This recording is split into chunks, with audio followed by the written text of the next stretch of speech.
Concise history of Prophet Muhammad sallallahu alaihi wasallam. Chapter 3.8. Second migration or hijrah to Abyssinia. The persecution of Muslims by the disbelievers of Quraysh intensified. Hence, the Prophet ﷺ advised them again to migrate to Abyssinia. This time, 82 or 83 men and 18 or 19 women migrated to Habsha. Cruel disbelievers of Quraysh could not tolerate this escape of Muslims. They sent Amr bin al-As and Abdullah bin Rabi'a to the king of Habsha to request him to expel the Muslims from his land. The delegation of Quraysh also brought very precious gifts for the king and the religious advisors. The delegation said to the king, "Some of our people have run away to your country.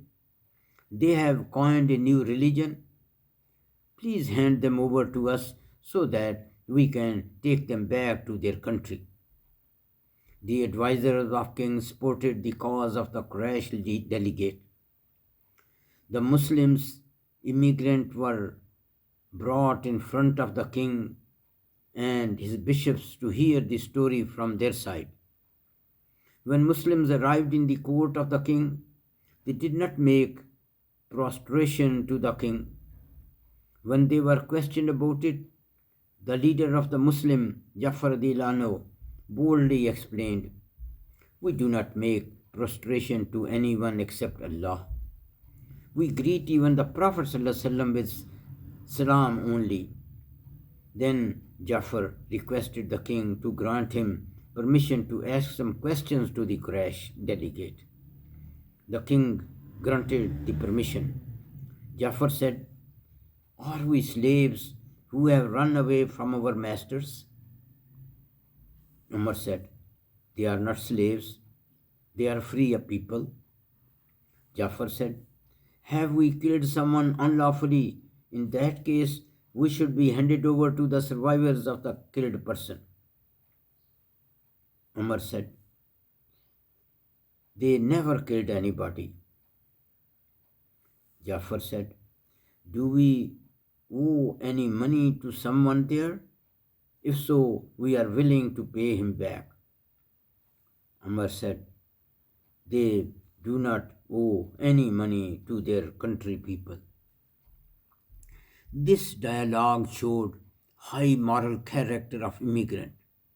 After this, Jafar said, "O king, we were ignorant people. We worshipped idols. We ate dead bodies of animals. We lived unchaste life. We broke our kinship ties and we were cruel to our neighbors. The powerful people harassed the weak. Then Allah sent a prophet amongst us. We were already aware of his honesty, truthfulness, honor, and good moral character. He invited us to worship Allah alone and to give up idol worship.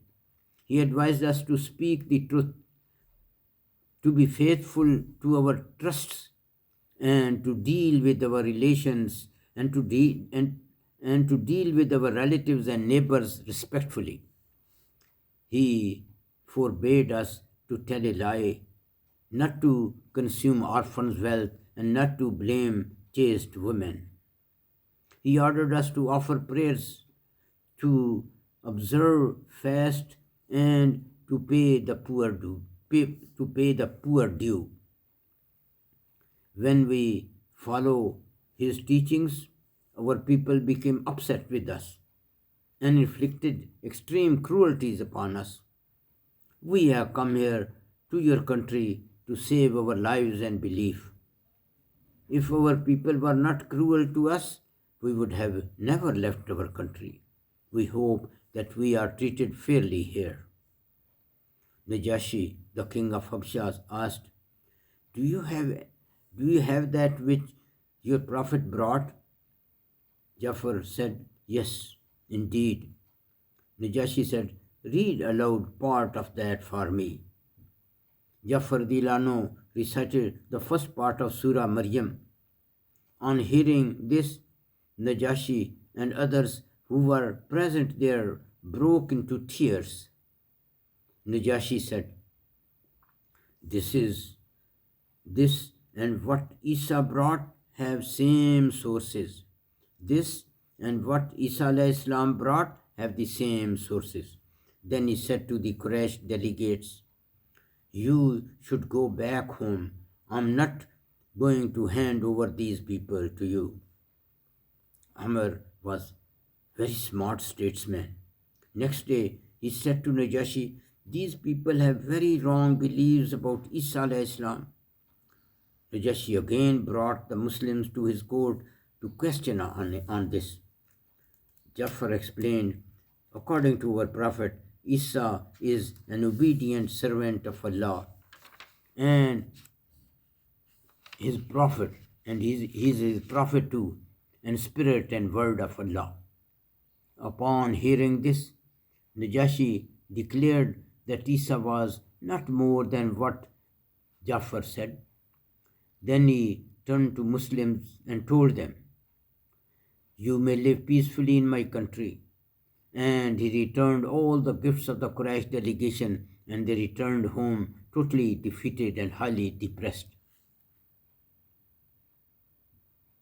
Habiba bint Abu Sufyan and her husband Ubaidullah bin Jash were in Habsha, and they had two children, Habiba and Abdullah. Unfortunately, Ubaidullah bin Jash started drinking liquor and then became Christian, and he divorced his wife.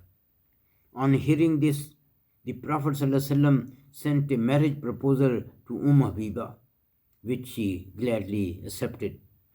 Najashi completed the marriage formalities and gave 400 dinar as gift to Habiba on behalf of the Prophet ﷺ.